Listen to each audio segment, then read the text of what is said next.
This is so embarrassing to admit, but guys, tama rin talaga akong tao at aminado ko doon.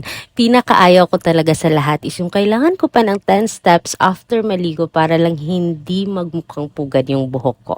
Good thing I found this leave-in conditioner na napaka-low maintenance niya para sa hair ko. Yung tipong kahit na hindi ako magkulot, solve pa rin yung hair ko. And even when tuyong-tuyo na yung buhok ko at nakalimutan kong maglagay ng leave-in conditioner na to, it doesn't matter because it still works perfectly kahit nasa mga dry hair na. Avocado powered na pala siya guys, so it's basically a moisture lock. It has become my recent favorite now. Ginagamit ko siya every after shower para well-defined yung curls ko.